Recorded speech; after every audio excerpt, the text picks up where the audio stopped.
Mi hijo me lanzó una pregunta que cambió mi vida, y no hubo marcha atrás. No había pasado ni un minuto desde que terminé de lavar los platos cuando mi hijo, Santiago, se acercó con esa mirada seria que solo saca cuando algo le preocupa de verdad. Tenía 10 años, pero a veces parecía cargar con el doble de edad. Se sentó en el taburete de la cocina, moviendo los pies en el aire, y sin rodeos me soltó. ¿Por qué no lo intentas, papá? No entendí al principio. ¿Intentar qué? Lo que siempre dices que querías hacer. Abrir tu propio negocio. Ya no estás tan viejo. Lo dijo como si eso fuera una verdad evidente, como si yo tuviera aún todos los años del mundo por delante. Yo tenía 42 y una rutina que se me pegaba al cuerpo como una segunda piel. Levantarme antes del amanecer, manejar hasta el depósito, descargar cajas, contar inventario y volver a casa tan agotado que ni siquiera tenía fuerzas para pelear con la factura de la luz. Pero esa pregunta me hizo algo. Me tocó en un lugar donde ya no pensaba que quedara fuego. 10 años antes, cuando recién nos mudamos al departamento de 2 ambientes tras el divorcio, soñaba con abrir un taller de restauración de muebles. No tenía mucho, solo unas herramientas heredadas de mi tío Claudio y un banco de trabajo de madera que casi no cabía en el trastero, pero tenía ideas, tenía planes. Luego llegaron las deudas, los horarios extendidos, las ausencias. Y con el tiempo, me fui convenciendo de que todo eso no era realista. Pero ahí estaba Santiago, mirándome como si no entendiera porque aún no lo había hecho. ¿Y si sale mal? Le dije. Se encogió de hombros. ¿Y si sale bien? Esa noche no dormí. Hacía años que no sentía esa mezcla de miedo y emoción. Abrí el cuaderno viejo donde anotaba ideas, todavía tenía las hojas con dibujos de sillas y mesas que nunca construí. Revisé mis cuentas, el crédito que aún debía y el poco dinero que podría ahorrar si apretaba cada centavo. Al día siguiente, llegué una hora antes al depósito, con la idea de hablar con Ramiro, mi jefe, sobre trabajar menos horas. No pedí un aumento ni ningún favor, solo la posibilidad de reducir mi jornada para tener tiempo en las tardes. Él me miró como si le estuviera hablando en chino. ¿Negocio propio? ¿De qué vivís mientras tanto, del aire? No supe qué responder. Tenía razón. Pero había algo más fuerte que su escepticismo, la sensación de que si no lo intentaba ahora, nunca más lo haría. Esa misma semana empecé a restaurar una silla rota que alguien había dejado junto al contenedor del edificio. Subí la madera con cuidado, la limpié, la lijé, la reforcé con tornillos nuevos. Me llevó 3 tardes. Cuando la terminé, la dejé junto a la ventana y le mandé una foto a Santiago mientras él estaba en casa de su madre. Me respondió con un mensaje corto, es igual a las de tu cuaderno. Ese mensaje me dejó clavado frente al celular. Algo tan simple, pero tan potente. Era cierto. Había traído a la realidad una de esas ideas dormidas que llevaba años cargando. Y se sentía bien. Se sentía posible. La segunda silla la compré en un mercado de pulgas. Me costó más de lo que debía gastar, pero ya estaba adentro. Usé parte de mis noches para crear una cuenta de Instagram, tomé fotos con el celular, traté de que se viera más o menos profesional. Le puse de nombre, De Raíz Taller. Nadie me siguió al principio. Pero eso era lo de menos. La silla se vendió en 2 días. Una mujer del barrio la vio en Instagram, me escribió y pasó a buscarla con una sonrisa y un sobre con billetes arrugados. Me dijo que le gustaba la historia que contaba. Que no quería muebles de fábrica, que quería algo hecho con las manos. Esa noche lloré en silencio en la cocina mientras Santiago dormía. A los 3 meses ya había vendido 5 piezas. Todas distintas, todas recuperadas de algún rincón olvidado. Ramiro aceptó recortar mi horario cuando le mostré que no pedía ningún favor, solo tiempo. Mis vecinos empezaron a dejarme sillas viejas al pie de la escalera. Algunas no servían para nada, otras eran oro en bruto. Cada tarde, al volver del depósito, me convertía en otra persona. En alguien que sí se atrevía. Y, sin embargo, nada me preparó para el llamado que recibí un miércoles a la tarde.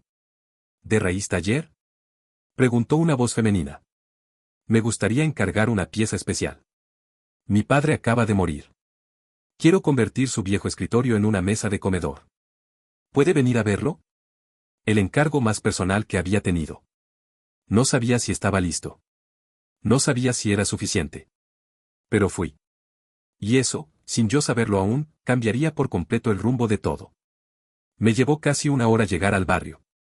Estaba en una zona más acomodada, de esas con árboles podados, entradas con piedras blancas y bicicletas sin candado. La mujer que me había llamado se llamaba Mariana. Tendría unos 40 y pocos, ojos atentos y una voz tranquila, como quien habla poco pero lo hace con intención. Me recibió en la puerta con un gesto breve. Gracias por venir. Pase. Entramos a una casa llena de silencio, pero no del incómodo. Era el tipo de silencio que deja la ausencia de alguien importante. A la izquierda, en lo que alguna vez debió ser el estudio, estaba el escritorio. Era enorme. Roble macizo, patas torneadas, herrajes de bronce. Tenía marcas de uso, una esquina rota, manchas que hablaban de años de papeles, de tazas de café, de días de lluvia y decisiones importantes. Mariana se acercó y apoyó la mano sobre la superficie como si aún pudiera sentir el pulso de su padre allí. Él escribió cartas aquí. Muchísimas.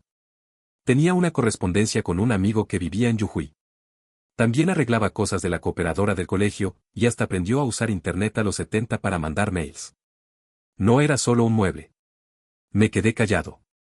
Me pasaba seguido, cuando alguien hablaba de lo que realmente le importaba, yo sentía que lo mejor que podía hacer era escuchar.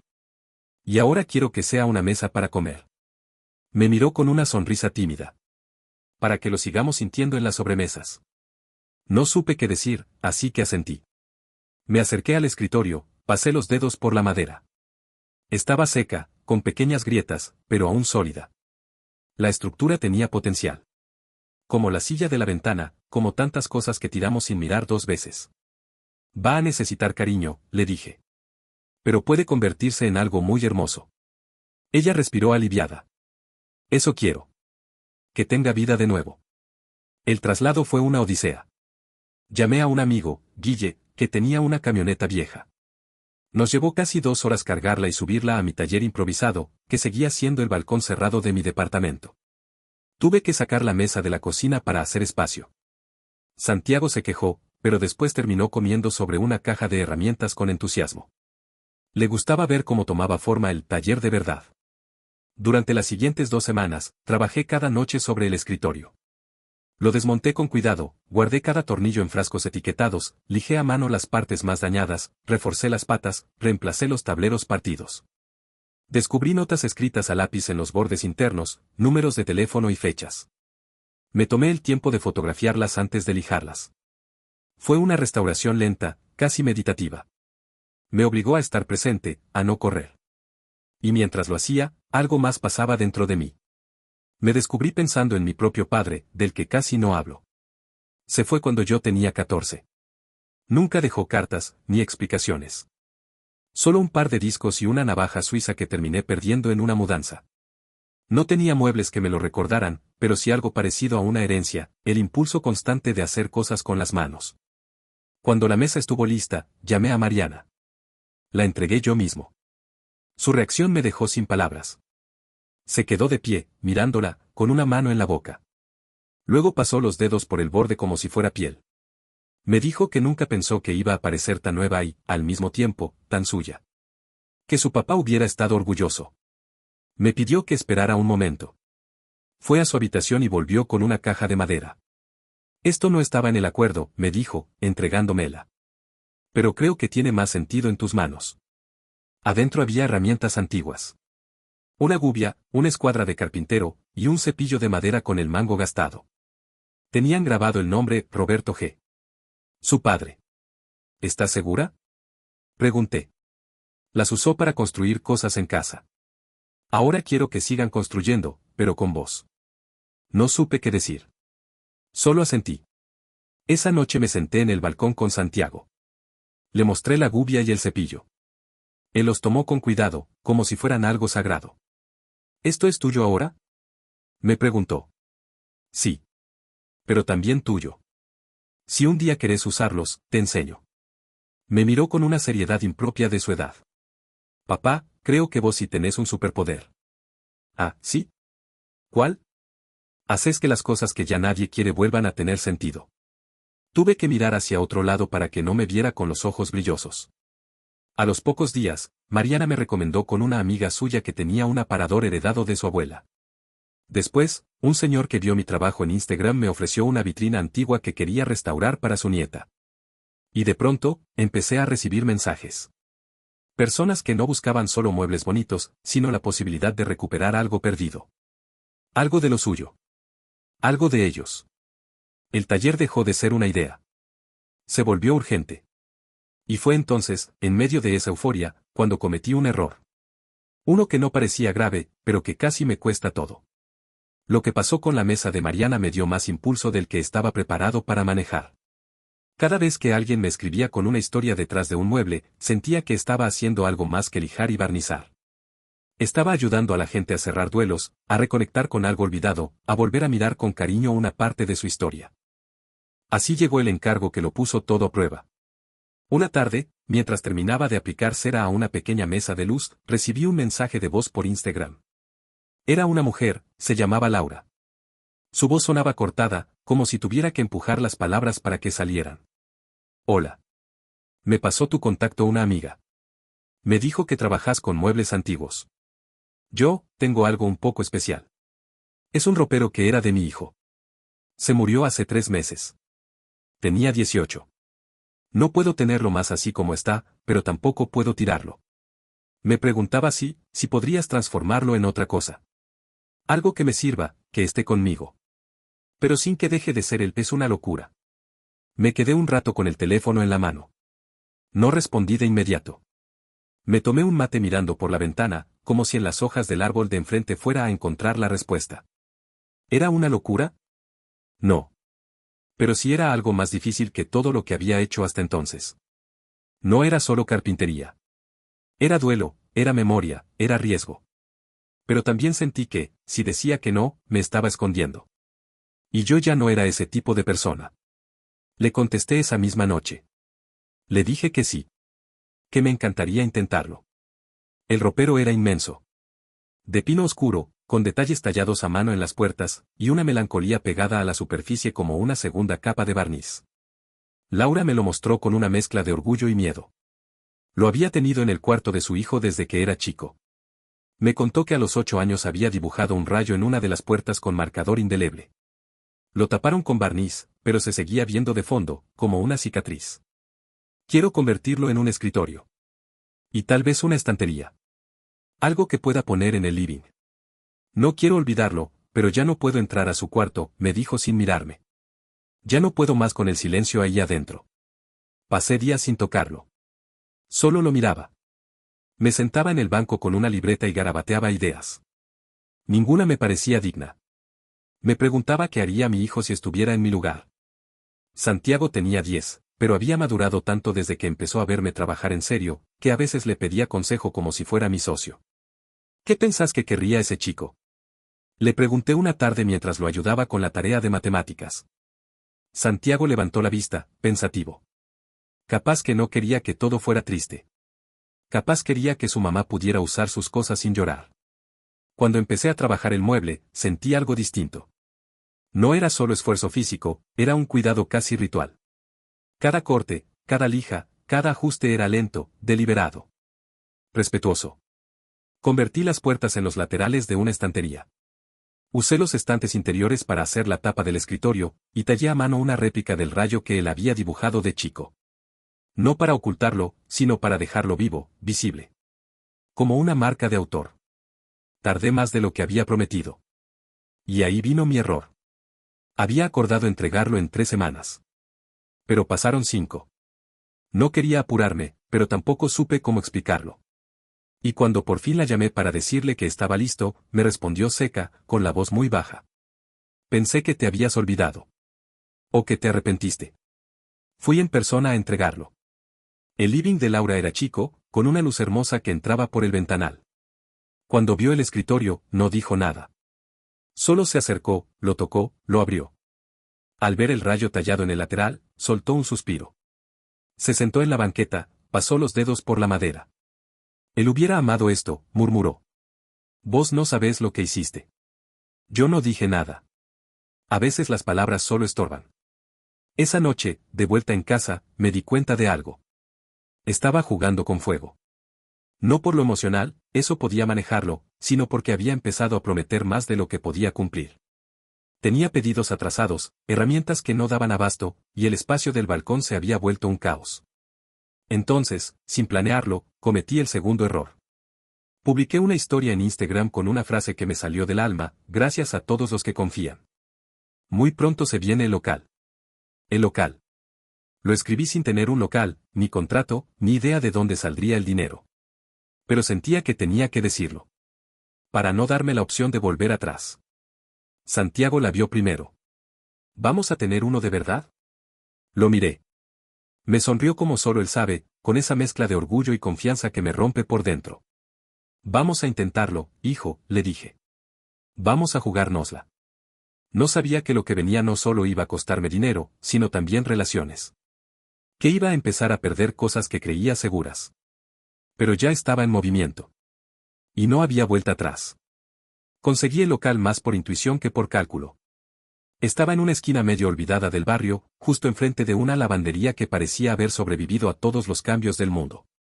El cartel de "se alquila" llevaba tanto tiempo colgado que el sol lo había desteñido hasta volverlo casi invisible. Entré más por curiosidad que por decisión. Pero apenas crucé la puerta, supe que era ese. Tenía humedad en las paredes, el piso crujía y olía a encierro. Pero había algo más. Espacio. Luz. Silencio.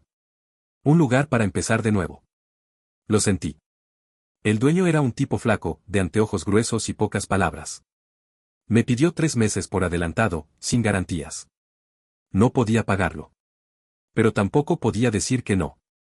Vendí mi bicicleta, un juego de herramientas que usaba poco y un reloj heredado de mi abuelo que nunca usaba, pero me costó desprenderme. Junté lo justo. Me quedé temblando al firmar el contrato, como si estuviera dejando una parte de mí en esa hoja. Pasé las siguientes semanas transformando ese cubo de humedad en un taller. Santiago me ayudó con los estantes, Guille me prestó su taladro y su tiempo. Pintamos las paredes de blanco y construimos una mesa de trabajo con maderas recicladas. No era elegante, pero funcionaba. Y cuando puse el cartel de Raíz Taller pintado a mano en la puerta, algo se acomodó dentro de mí. No era un sueño. Era real. Pero no tardé en ver la otra cara de todo esto. Una tarde, mientras lijaba un banco para una señora del centro, recibí una llamada de Romina, la madre de Santiago. Era raro que me llamara durante la semana. ¿Podemos hablar?, dijo sin rodeos. Nos vimos en una confitería a la vuelta de su casa. Estaba seria, con ese gesto que ya conocía. Cuando estaba por decir algo que no me iba a gustar. Mira, estoy preocupada. Santi me contó que estás trabajando más que nunca, que casi no lo ves. Y que estás gastando todo en ese negocio. Taller, la corregí. Lo que sea. Solo quiero que seas consciente. Santiago necesita estabilidad. No promesas. Sus palabras me dolieron más porque, en el fondo, sabía que algo de razón tenía. Últimamente llegaba tarde a casa, con serrín en la ropa, con el cuerpo cansado y la cabeza en otro lado. Le prometía cosas a Santi que después no podía cumplir. Paseos, películas, incluso ayudarlo con las tareas. Estoy haciendo esto también por él, le dije. Para que vea que uno puede construir algo. ¿Y si no sale?, me preguntó, sin mala intención, pero sin suavidad. Me fui de esa charla con un nudo en el estómago. No por miedo al fracaso. Sino porque empezaba a entender que emprender no solo era arriesgar dinero, sino relaciones. Tiempo. Vínculos. A los pocos días, recibí una propuesta que parecía una bendición. Una tienda de diseño del centro quería una línea exclusiva de muebles restaurados por mí. Me ofrecían pagar por adelantado los primeros 5. Tenía que entregar en 2 semanas. Acepté. Y ahí empecé a equivocarme en cadena. Trabajé horas y horas. Dormía 4 o 5 por noche. Comía mal. Me obsesioné con que todo saliera perfecto. Pero en ese proceso empecé a perder cosas importantes. No fui al acto escolar de Santiago. Se me olvidó el cumpleaños de Guille. Mi madre me llamó 2 veces para decirme que estaba preocupada por mi silencio. Un viernes a la noche, me quedé dormido sobre el banco de trabajo con una taza de café frío en la mano. Me despertó el sonido del celular, un mensaje de Santiago. ¿Vamos a ver la peli o ya no se puede? Me dolió. Porque no era una queja. Era una pregunta honesta. Una duda legítima. El día de la entrega, me presenté en la tienda con los muebles impecables. La dueña, una mujer de rostro afilado y manos cuidadas, los observó con gesto profesional. Me felicitó. Me pagó en efectivo. Me dijo que quería más. Y en lugar de alegrarme, sentí un vacío. Como si hubiera cruzado una meta que no era mía. Volví al taller y me senté en el piso, rodeado de maderas, herramientas, restos de barniz. Pensé en todo lo que había dejado pasar para llegar a ese momento. ¿Valía la pena? No tenía una respuesta clara. Esa noche, Santiago vino a quedarse. Lo encontré dormido en el sillón, con una hoja en la mano. Era un dibujo, él y yo en el taller, rodeados de muebles, con una palabra escrita en mayúsculas sobre la puerta. Juntos. Me acosté en el piso del taller a su lado. Lo tapé con una manta. Y por primera vez en semanas, no hice nada. No arreglé, no lijé, no contesté mensajes. Solo estuve. Al día siguiente, le dije a la tienda que no podía aceptar un nuevo pedido tan pronto. Que necesitaba tiempo. La dueña no lo entendió. Me respondió con frialdad. Pero no me importó. Volví a prometerme que si este sueño iba a crecer, lo haría conmigo entero. No a costa de lo más importante. Porque emprender no significa solo avanzar. También es saber frenar. Escuchar. Estar. Y esa fue la lección más difícil de aprender. No fue fácil sostener la decisión. Decirle que no a la tienda de diseño me costó más que dinero. Me costó prestigio. Ella había empezado a hablar de mi trabajo en ciertos círculos. Círculos que no se cruzaban nunca con mi barrio, ni con los clientes que dejaban muebles en mi puerta envueltos en mantas viejas. Ella representaba una entrada al otro lado, al mundo donde artesanal no era precariedad, sino lujo. Pero yo había tomado una decisión. Y por primera vez, la sostuve sin dudar. Días después, mientras restauraba un espejo veneciano para una mujer mayor del barrio, empecé a pensar en qué significaba realmente tener éxito. ¿Era entrar en ese mundo de mármol blanco y revistas de decoración? ¿O era tener el taller abierto un sábado por la tarde y ver a Santiago dibujando al lado mío con las manos manchadas de lápiz? Uno de esos sábados ocurrió algo inesperado. Estaba en medio de una reparación compleja, una mesa de cedro con una pata completamente quebrada. Mientras intentaba encajar una pieza que no encajaba, escuché un golpe en la vidriera. Era Guille. ¿Tenés un minuto? Me sorprendió. Desde que me había volcado al taller, casi no lo veía. Lo hice pasar. Traía algo en la mano, una caja pequeña de madera, cubierta con polvo. Es de mi abuelo. La encontré en el altillo. Dicen que era su caja de herramientas cuando hacía barcos a escala. La abrí con cuidado. Adentro, había cinceles diminutos, un compás de latón y una pequeña sierra oxidada. Pero más que eso, había una historia encerrada. ¿Querés restaurarla? Le pregunté. No. Quiero aprender. Quiero que me enseñes. No supe qué decir. Guille, el mismo que siempre me prestó sus herramientas, el que me ayudó con el cartel del taller, ahora quería aprender de mí. Me quedé mirándolo un instante. Tenía las manos grandes, toscas, de alguien que siempre trabajó en la calle. Pero también tenía una necesidad que reconocí de inmediato, la de hacer algo con sentido. Bueno, le dije. Empezamos el lunes. Así fue como sin buscarlo, empecé a enseñar. Primero a Guille, luego a una vecina que pasaba todos los días y se animó a preguntar si podía ver cómo era eso de lijar bien. Y así llegaron dos adolescentes del barrio, uno con problemas en casa, otro con una energía eléctrica que no sabía dónde canalizar. No cobré nada. Solo les pedí ganas. El taller, que había empezado como un refugio para mí, se convirtió en algo más grande. Un lugar donde otros también podían reconstruirse mientras reconstruían cosas. Pero no todos lo vieron así. Una noche, mientras cenaba con Santiago, sonó el teléfono. Era mi padre. La última vez que hablamos fue en el velorio de mi tía. Me sorprendió su nombre en la pantalla, pero atendí igual. Me dijeron que dejaste el laburo estable para ponerte a hacer banquitos. ¿Es verdad eso? Suspiré. Ya sabía cómo iba a ir la conversación. No son banquitos, papá. Es un taller. Estoy construyendo algo mío. ¿Con qué plata? ¿Con qué seguridad? Vos tenés un hijo. No podés jugar al emprendedor. Ya tenés más de 40, nene. Lo dejé hablar. A veces eso era lo mejor. Pero algo en mí se reveló. Antes, esas palabras me hacían dudar. Esta vez no. No estoy jugando. Estoy trabajando más que nunca. Y Santiago está bien. Más que bien. Gracias por preocuparte. Hubo un silencio largo. Pensé que ibas a terminar como yo, dijo por fin. En una oficina, con algo firme. Yo también lo pensé. Pero resulta que soy más parecido al abuelo. ¿Te acordás de él? Mi viejo se quedó callado. Era raro que habláramos del abuelo. Fue él quien le enseñó carpintería en su juventud, aunque después mi viejo se fuera por otro camino. Tal vez por eso, esa comparación lo descolocó. Él también arrancó con nada, agregué. Y lo que hizo, aún sigue en la casa. No dijo más. Solo se despidió con un seco cuídate. Esa noche, Santiago me mostró un dibujo. Era un mueble raro, como un híbrido entre una silla y una biblioteca. Tenía una escalera plegable y cajones secretos. ¿Y esto? Me lo imaginé.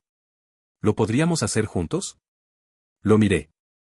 Y supe que todo el esfuerzo, todas las discusiones, todas las dudas, valían por ese momento. Claro que sí, le dije. Empezamos el sábado. El taller crecía. Las paredes estaban llenas de herramientas y planos garabateados. El piso ya no crujía porque lo habíamos reforzado entre todos. Y un cartel nuevo, también hecho a mano, colgaba en la entrada, de raíz, cosas hechas para durar. Pero justo cuando todo parecía encontrar su ritmo, algo se rompió. Algo que no tenía que ver con la madera ni con los clavos. Mi madre enfermó. Y ahí, todo cambió otra vez. Fue en un mensaje corto de WhatsApp. Mamá nunca fue de escribir demasiado. Solo puso, me hice unos estudios. No salieron bien, podés venir. Dejé el cepillo de carpintero en la mitad de un trazo y me limpié las manos con un trapo. No recuerdo haber sentido miedo de esa forma. No era pánico. Era otra cosa, como una presión sorda en el pecho que no te deja respirar del todo. La fui a ver esa misma tarde. Vivía en un departamento chico en Liniers, con las mismas macetas desvencijadas del balcón desde que tengo memoria. Me abrió la puerta con una sonrisa, pero sus ojos estaban apagados. En la mesa, los papeles médicos hablaban más claro que ella, tumor en el pulmón derecho. Tamaño considerable. Estudios complementarios. Biopsia urgente. No te preocupes, me dijo. Me siento bien. Casi no me duele. A lo mejor es una de esas cosas que se tratan y listo. No le creí. Ella tampoco lo creía. Pero los dos fingimos por un rato. Nos sentamos, tomamos mate. Me contó que había sentido una tos rara, pero pensó que era el cambio de clima. Que el médico primero le dijo que no era nada, pero después pidió más estudios, por las dudas. Y ahora estábamos ahí, en la cocina donde me enseñó a batir huevos sin ensuciar, hablando del tipo de cáncer que ella trataba de no nombrar. ¿Le dijiste a Santiago? Preguntó. Negué con la cabeza. Todavía no. Esperemos un poco. Durante los días siguientes, fui al taller como si nada, pero nada estaba igual. Cada golpe de martillo sonaba más fuerte, cada ruido del cepillo me irritaba. Me equivocaba en medidas que sabía de memoria. Santiago lo notó. ¿Te pasa algo, pa? Lo miré. Quise decirle que no. Que todo estaba bien. Pero él ya había aprendido a leerme. Así que asentí. Y le conté. Sin dramatismo, pero sin mentiras. La abuela está enferma. Va a necesitar ayuda. Vamos a estar más con ella, ¿sí? Me abrazó. No dijo nada. No preguntó si era grave. Solo apretó fuerte. Empezamos a ir a la casa de mi mamá todos los días. Al principio, para acompañarla a los estudios. Después, para cocinarle. Más tarde, para ayudarla a subir las escaleras. Yo me iba turnando con mi hermana, Claudia, que vivía a 2 barrios de distancia y trabajaba en una farmacia. No nos hablábamos mucho desde el entierro de mi viejo, pero esta vez no hubo espacio para rencores. ¿Cómo va el negocio ese de los muebles? Me preguntó una noche mientras lavábamos los platos. Ahí va. Sobreviviendo. ¿Y Santiago? Bien. Mejor que yo, creo. Mamá siempre dijo que eras bueno con las manos. Pero yo creo que sos mejor con la cabeza. No te achicas fácil. Me sorprendió. Hacía años que no me decía algo así. Me quedé pensando en eso mucho tiempo. Pero el taller empezó a resentirse. Los pedidos se acumularon. Los chicos que venían a aprender empezaron a faltar, o a irse temprano porque no sabían qué hacer sin guía. Una tarde, encontré un banco que había hecho Guille mal ensamblado, todo chueco. Me enojé sin medir. Le grité. Él no respondió. Solo se sacó los guantes y se fue. Después me escribió, perdóname, loco. Pero yo venía a aprender, no a reemplazarte. Cuando estés mejor, avísame. Me dolió. Porque tenía razón. Una noche, después de bañar a Santiago y dejarlo dormido en la casa de mamá, bajé al patio y me senté en una reposera oxidada. Miré el cielo de la ciudad, con ese resplandor constante que no deja ver las estrellas. Pensé en mi vieja y en todo lo que me enseñó. En cómo me bancó cuando le dije que iba a dejar el depósito para poner un taller. En cómo me miró sin juzgar cuando le llevé la primera silla restaurada y me dijo, esto tiene alma. Y me pregunté si yo, con todo lo que había logrado levantar, iba a ser capaz de sostener ahora lo que realmente importaba. La respuesta llegó en forma de una conversación breve con Santiago. ¿Vos crees que se va a curar? No lo sé, le dije, con la sinceridad dolorosa que uno reserva para los hijos. Si no se cura, ¿vamos a estar bien igual? Me quedé callado. Después le dije. Vamos a estar tristes. Pero vamos a estar juntos. Y eso es lo que importa. Asintió. Se quedó en silencio. Y al rato, me preguntó si podía ir a dormir a casa de su abuela, para hacerle compañía. Ese nene me estaba enseñando más de lo que yo era capaz de enseñarle a él. En medio de todo eso, una clienta me escribió para cancelar un pedido. Otra me pidió que le devolviera la seña porque no podía esperar más. Y un proveedor me llamó para avisarme que ya no podía sostenerme el precio de la madera. Todo parecía derrumbarse. Pero esa misma semana, pasó algo que no esperaba. Me escribió Mariana, sí, la del escritorio de su padre. Me dijo que quería hacer algo con unas puertas viejas que había encontrado. Que se acordaba del trabajo que hicimos juntos. Y que, si yo no podía hacerlo ahora, esperaría. No me interesa que esté rápido. Me interesa que esté hecho por vos. Esa frase me acompañó toda la noche. Porque me recordó algo que había olvidado, lo que yo hacía no era solo oficio. Era confianza. Era vínculo. Y esos vínculos, si los cuidas, te sostienen incluso cuando todo lo demás se tambalea. Pasaron 2 meses. El cáncer avanzaba con pasos lentos pero firmes. Mamá empezó la quimio y, con eso, los días buenos se volvieron más raros y valiosos. En los peores apenas podía levantarse del sillón. A veces solo quería que me sentara a su lado sin hablar. A veces se enojaba por cualquier cosa, como si la enfermedad le apretara también la paciencia. Una tarde me gritó porque le calenté mal la sopa. Me encerré en la cocina y me puse a lavar platos que ya estaban limpios. Santiago me miró desde la puerta.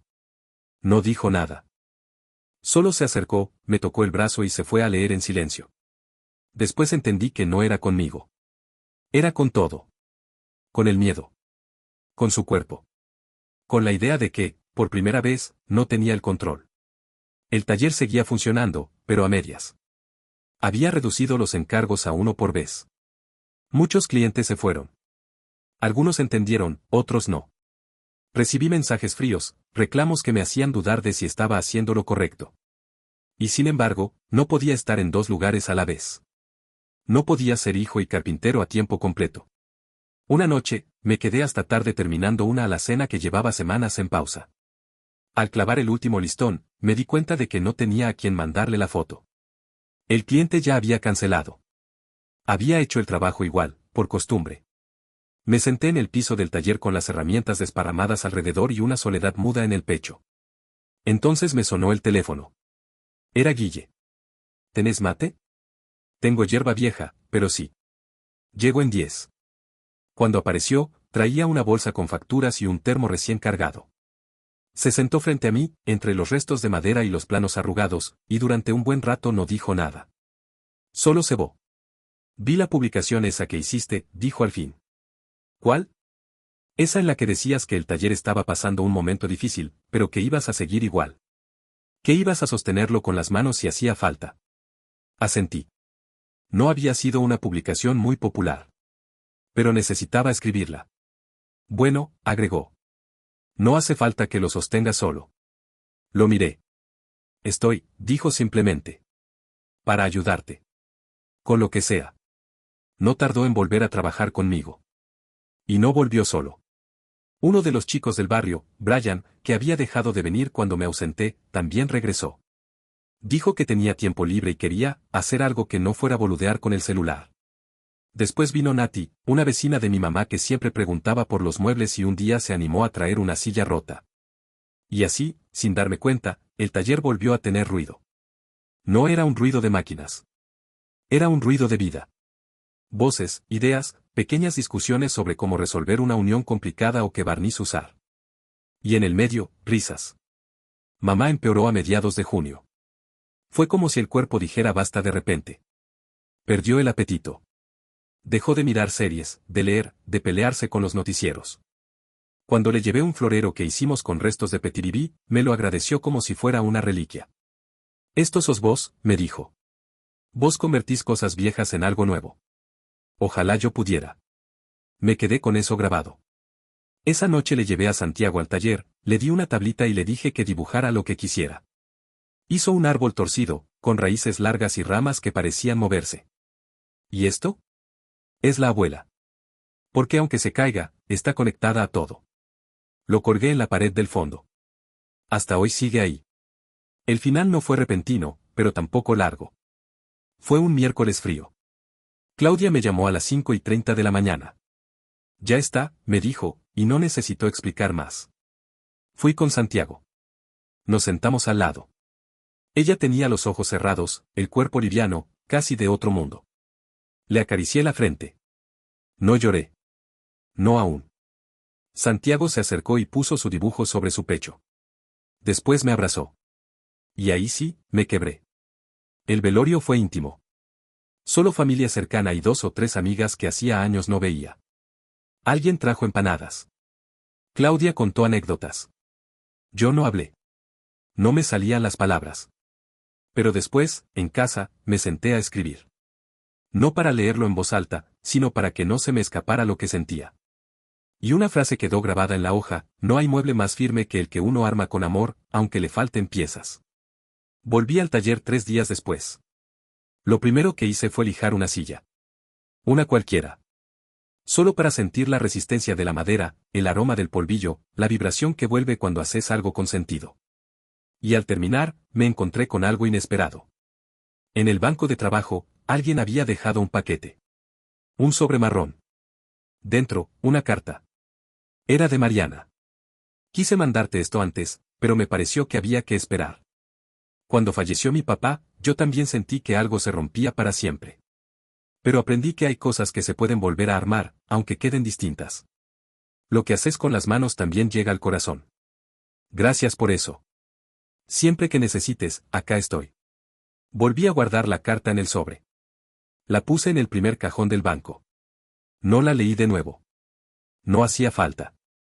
La madera también se quiebra cuando está seca. Pero si la sabes tratar, si la mojás, si la calentás, si la cuidás, puede volver a doblarse. Puede encontrar otra forma. Como nosotros. Después de la muerte de mamá, todo se desaceleró un poco. No por decisión, sino por una especie de inercia extraña. Como si la vida necesitara tiempo para recuperar el ritmo. El taller seguía, los encargos volvían de a poco, Santiago dormía cada vez más seguido en casa y no en lo de su madre. Todo funcionaba, pero como con una capa de polvo encima. Un martes cualquiera, me desperté y encontré a Santiago sentado en la mesa de la cocina, desayunando solo. Tenía la tostada mordida en una mano y en la otra, un folleto doblado. ¿Qué es eso? Le pregunté, todavía con la voz ronca. Nos lo dieron en la escuela, dijo, sin levantar la vista. Es un concurso de emprendimientos familiares. Hay que presentar un proyecto. Con dibujos, ideas, o algo hecho. Se puede participar con un papá, mamá o un abuelo. Lo miré. Tenía esa cara que pone cuando finge que no le importa. Pero lo conozco. Le importaba. Mucho. ¿Y vos querés participar? Encogió los hombros. No sé. Capaz sí. Asentí. No dije nada en ese momento. Terminé el mate, lo llevé al colegio y me fui al taller. Pero me pasé todo el día pensando en eso. En el capaz sí. En cómo, después de todo lo vivido, todavía había espacio para hacer algo nuevo juntos. Esa noche, después de cenar, le propuse hacerlo. Pero no a medias. De verdad. Como equipo. ¿Qué querés hacer? No sé. Algo que sea útil. Pero que también tenga algo nuestro. Le pedí que pensara ideas y que las anotara. Que mañana lo veíamos en el taller. Dijo que sí. Y se fue a dormir con una sonrisa que no le veía desde hacía semanas. Al día siguiente, llegó al taller con una carpeta. La había armado con hojas recicladas, recortes de revistas y dibujos a mano. El proyecto se llamaba Estación Raíz. ¿Qué es eso?, pregunté. Es un banco. Pero con lugar para mochilas, libros, plantas y cargador USB. Lo pensé para la entrada de casa. Viste que siempre dejamos todo tirado. Lo desplegó sobre la mesa como si fuera una presentación para inversores. Me explicó cada compartimiento. Cada idea. Incluso tenía una parte que se abría para guardar juguetes o cuadernos. ¿Y por qué raíz? Porque todo empieza ahí, me dijo. Cuando llegas. Cuando te vas. Como el taller. Lo abracé. No dije nada más. Construimos el primer prototipo durante 2 fines de semana. Usamos madera que teníamos guardada de un pedido cancelado. Él lijó, yo medí. Él atornilló, yo repasé. Discutimos el color. Elegimos un gris claro con bordes color madera natural. Al final, le puso una planta arriba y un cartel chiquito, bienvenidos los que dejan huella. Lo llevamos al colegio envuelto en una lona. El conserje nos ayudó a subirlo por la rampa. Cuando lo instalamos en el hall, varios chicos se acercaron a mirar. Algunos lo probaron. Uno preguntó si se podía comprar. Santiago no decía nada. Pero sus ojos brillaban. La profesora encargada del concurso nos felicitó. Me preguntó si hacíamos muebles por encargo. Le di una tarjeta vieja, doblada, manchada de barniz. Me sonrió con esa mezcla de ternura y sorpresa que da ver a un padre presente.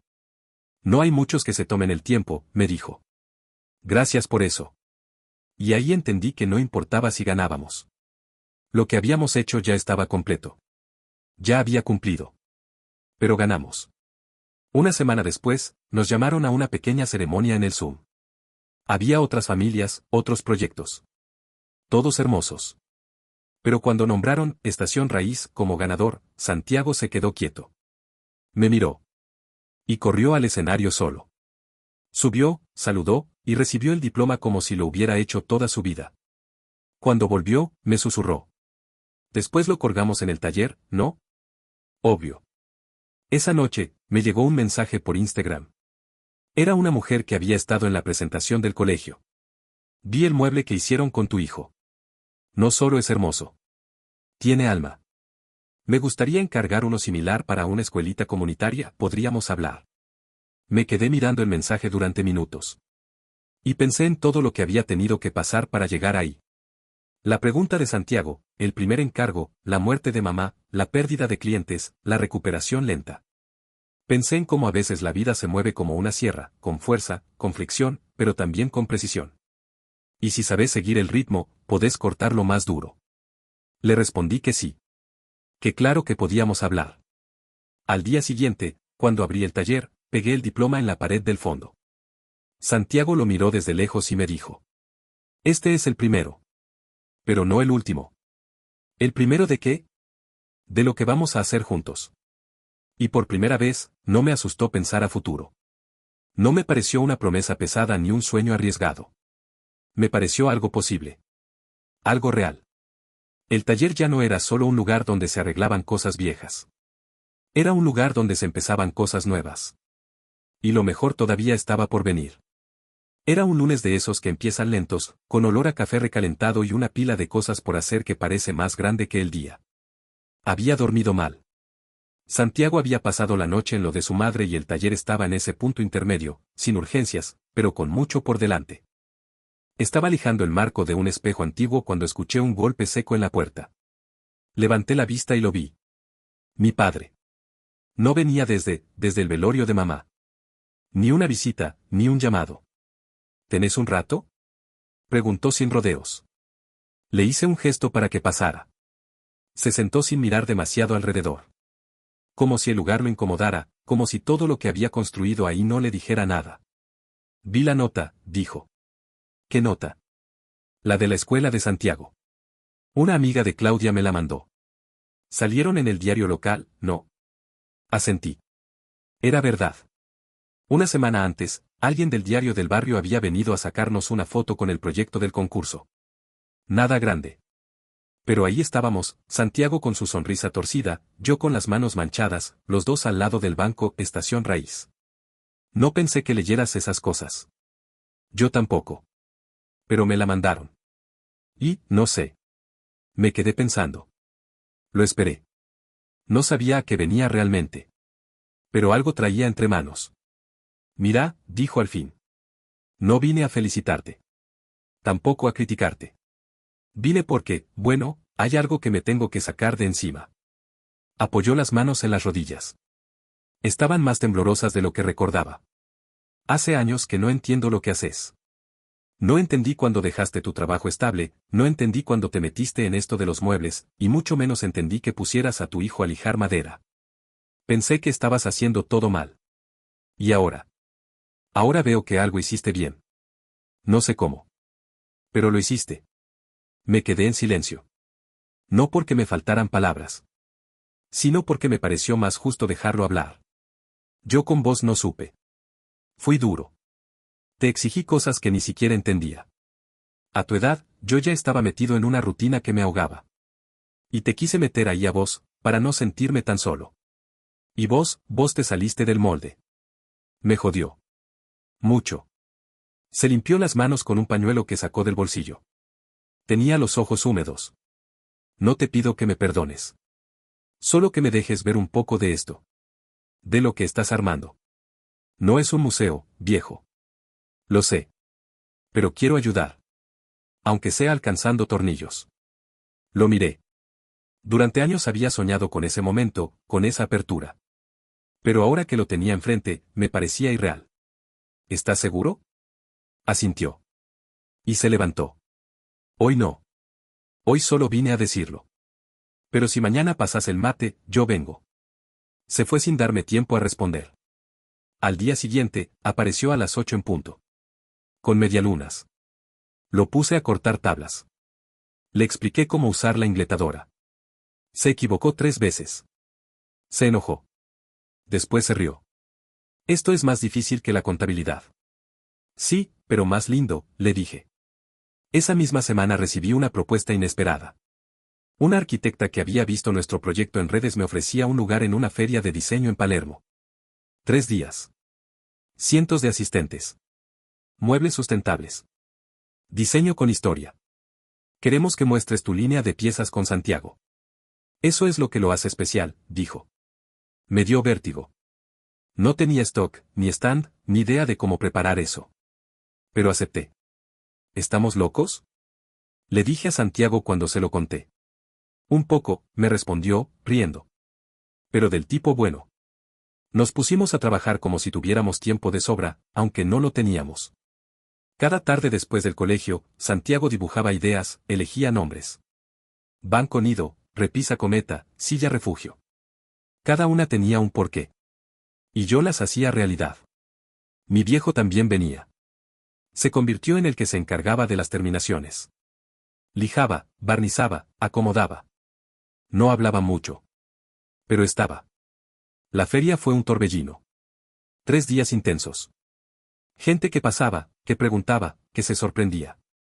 Muchos se detenían en la historia, en ver a padre e hijo trabajando juntos.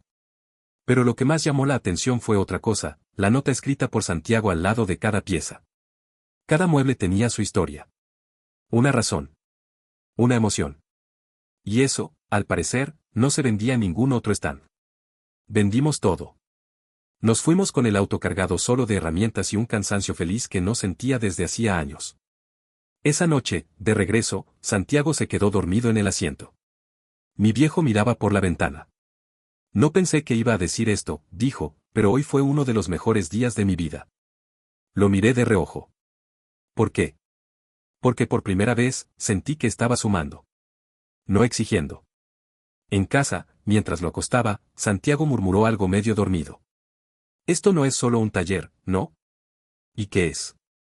Es como una segunda casa. Pero de verdad.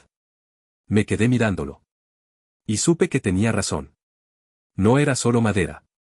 Era la vida misma, con sus quiebres, sus capas, sus reparaciones. Algo que, con tiempo y amor, se podía volver a armar.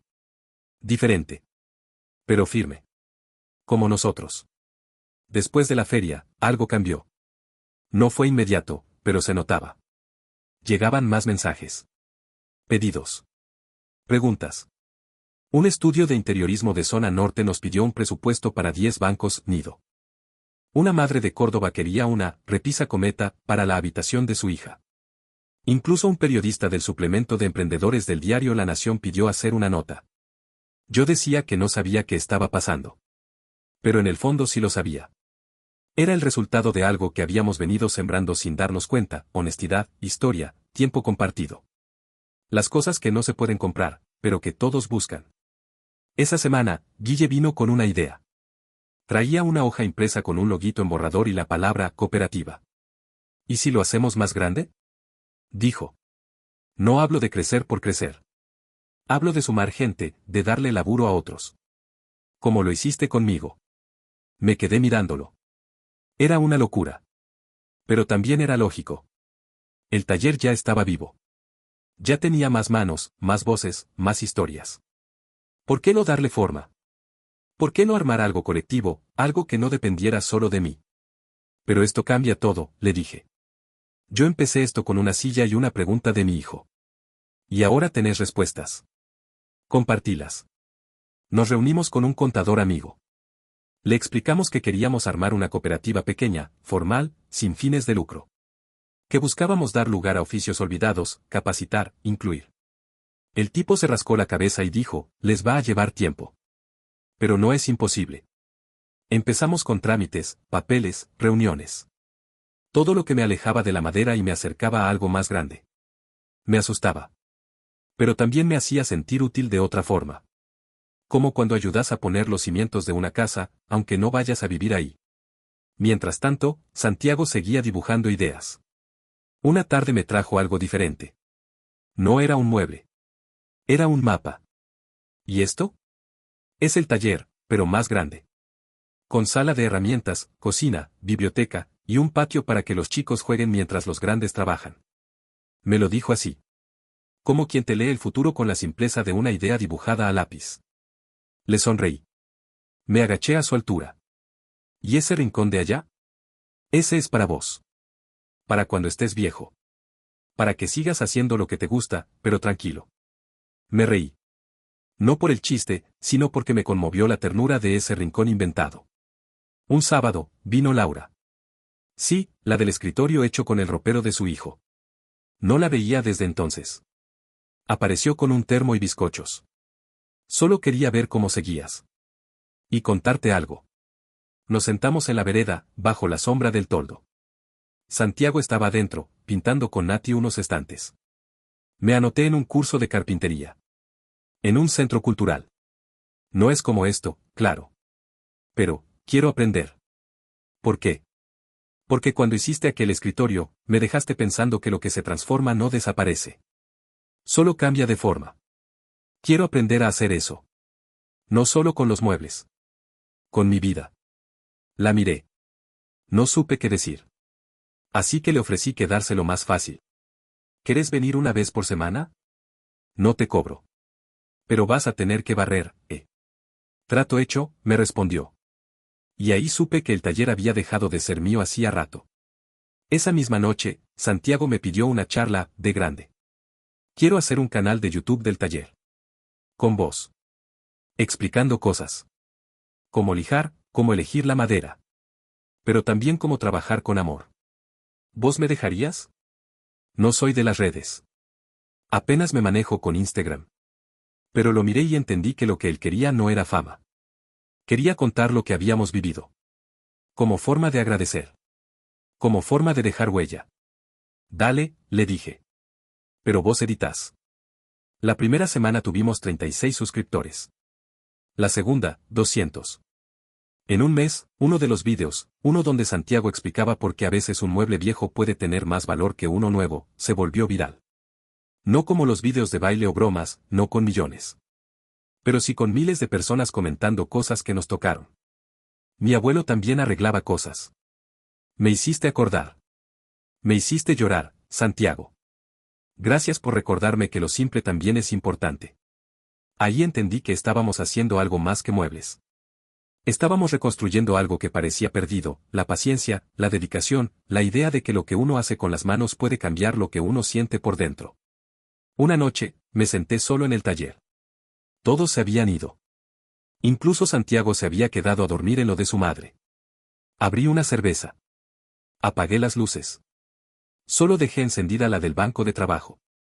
Sobre la mesa había una tabla de cedro y el dibujo de un nuevo diseño de silla que habíamos empezado a soñar.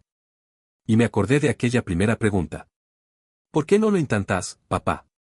Y pensé, menos mal que lo hice. Porque este taller, estas manos gastadas, estas tardes de polvillo y mates compartidos, me devolvieron algo que creí que había perdido, ganas. Futuro. Pero aún faltaba lo más difícil. Lo que nunca había hecho. Cerrar una puerta. Para abrir otra. Pasaron semanas. El taller funcionaba como nunca.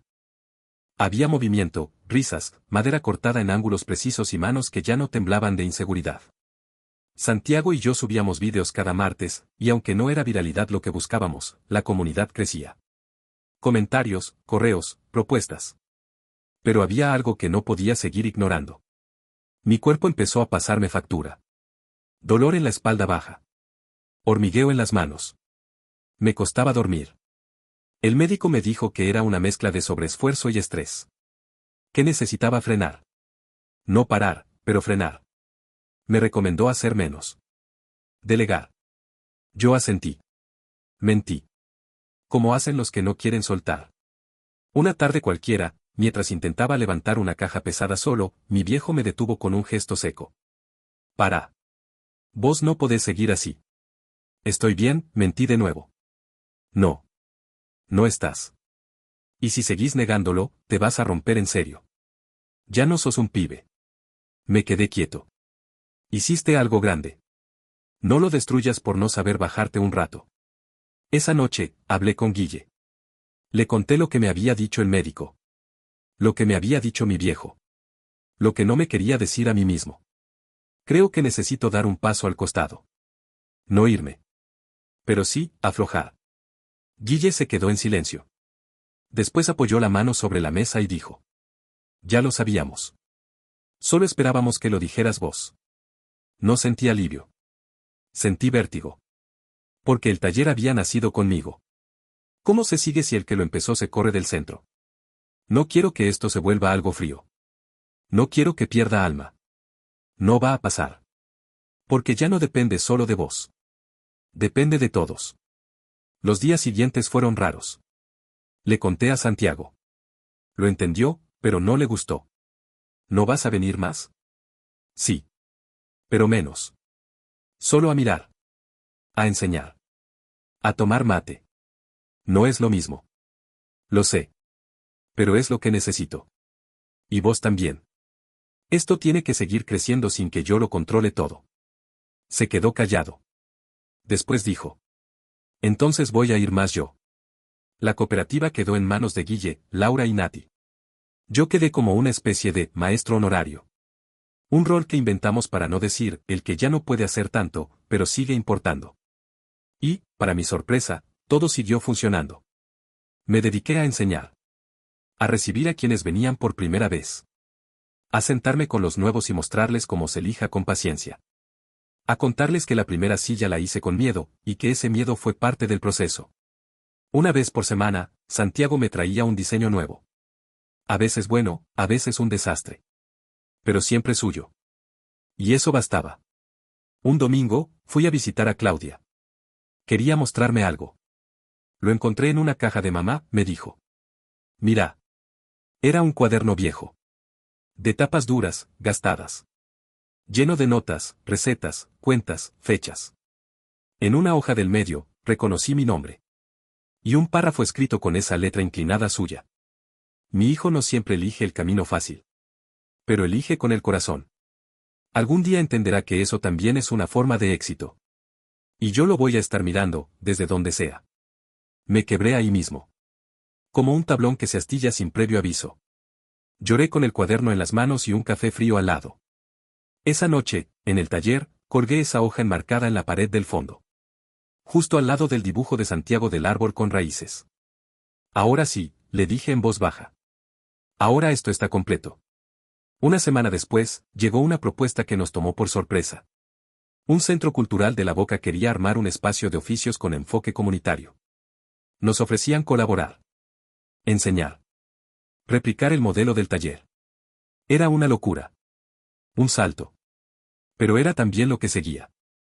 Esto ya no es solo nuestro, dijo Santiago mientras mirábamos la propuesta. Nunca lo fue del todo, le respondí. Y entonces tomé la decisión más difícil. Dejar el lugar físico. No cerrarlo. Pero sí alejarme. Permitir que otros lo habitaran sin depender de mí. Fue un acto simbólico, entregué mis herramientas más antiguas a los nuevos. Guardé las fotos en una caja. Escribí una carta que pegué en la puerta del taller, como un manifiesto. Esto empezó con una pregunta.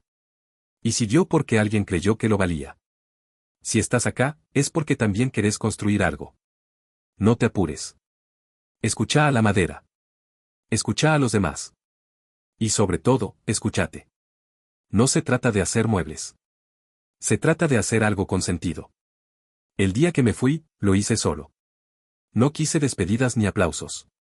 Solo abracé la puerta, apagué las luces, y dejé que el silencio fuera el cierre. No lloré. No me arrepentí. Sentí algo distinto. Ligereza. Como cuando uno sabe que dejó todo. Pero todo lo que valía la pena. La vida después del taller no fue más tranquila. Fue distinta. Ya no tenía que estar de pie 8 horas, ni revisar presupuestos, ni coordinar entregas. Pero tampoco era tiempo vacío. Santiago y yo seguíamos con el canal. Los fines de semana nos sentábamos frente a la cámara y hablábamos de madera, de errores comunes, de ideas simples que pueden cambiar un rincón de la casa. Pero también hablábamos de lo otro. De lo invisible. De lo que no se enseña con planos. Y la gente lo entendía. Un suscriptor una vez comentó. No vengo por los muebles. Vengo porque me recuerdan que puedo volver a empezar. Eso. Eso era lo que nos sostenía. Guille me visitaba cada tanto. A veces traía medialunas, otras veces malas noticias del proveedor de barniz. Pero siempre con la sonrisa de quien está en el lugar correcto. Me contó que Laura había empezado a dar talleres para mujeres que querían aprender carpintería desde cero. Que Nati se animó a presentar un proyecto de diseño propio. Que Brian, aquel pibe callado, ahora enseñaba a otros como él. ¿Te das cuenta? Me dijo una tarde. No armaste un taller. Sembraste otra cosa. ¿Qué? Una forma. Una forma de mirar el trabajo. Y la vida. Santiago seguía creciendo. Un día llegó con una propuesta. En la escuela están organizando el campamento de fin de año. Pero no hay plata para todos. Pensé, ¿y si hacemos una edición limitada de Bancos Nido? Los vendemos para juntar lo que falta. No fue una pregunta. Fue un plan. Le dije que sí. Esa semana volvimos al polvo. A la lija. A las discusiones por el color. Hicimos 5 piezas juntos. Cada una con una placa que decía, hecho por Santiago y su papá. Para que todos puedan ir. Se vendieron en 2 días. El campamento fue completo. Un domingo cualquiera, mientras le enseñaba a Santiago a usar una gubia sobre cedro, me detuve. Lo miré. El movimiento de sus manos. La concentración. La forma en que soplaba el polvo para ver mejor. Vi en él todo lo que yo había querido ser, pero con menos miedo. Más libre. Más presente.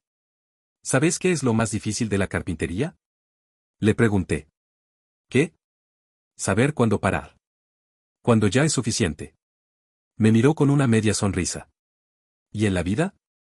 Lo mismo. Esa noche encontré, entre mis cosas viejas, la primera foto que le saqué a la silla restaurada. Estaba en blanco y negro, mal encuadrada, con la luz torcida. Pero tenía algo. Ese brillo en los ojos de quien no sabe si va a lograrlo, pero lo intenta igual. Pensé en todo lo que vino después. El garaje frío, los primeros rechazos, las discusiones con mi padre, la enfermedad de mamá, la silla convertida en escritorio, el banco convertido en símbolo, la feria, el canal, el taller convertido en muchos talleres. Y todo había empezado con una pregunta de 10 palabras. ¿Por qué no lo intentas, papá? Unos meses después me llamaron para dar una charla en una escuela técnica. Querían que hablara de emprendimiento. Dije que no al principio. Después me convencieron. Subí al escenario con las manos en los bolsillos. No llevé presentación. Solo un banquito. Uno de los nuestros. No vengo a hablarles de éxito, dije. Vengo a hablarles de empezar. Aunque no sepan cómo. Aunque no tengan nada. A veces basta con una silla, una historia, y una razón. Y al final, cuando terminé, varios chicos se me acercaron. Uno de ellos me dio una hoja con un dibujo. Es un taller. Pero está flotando. Porque yo quiero tener uno en una casa rodante, me dijo, sin vergüenza. Le di las gracias. Le dije que me mandara fotos cuando lo tuviera. Ahora escribo estas líneas desde una silla que hice con las últimas tablas de Petiribí que quedaron en el galpón. El taller sigue funcionando, pero sin mí como antes. Yo paso, tomo mate, corrijo planos, cuento historias. Ya no soy el centro. Y está bien. Santiago, ahora con 12, dice que quiere estudiar diseño. O ingeniería. O quizás solo trabajar con las manos, como su abuelo, como yo. Pero con su forma. El otro día me preguntó. ¿Te imaginabas todo esto, cuando empezaste? No supe qué responder. Pero le dije la verdad. No. Me imaginaba que podía fracasar. Pero nunca que iba a vivir algo tan hermoso. Y así termina esta historia. No con un premio, ni con un edificio enorme, ni con millones.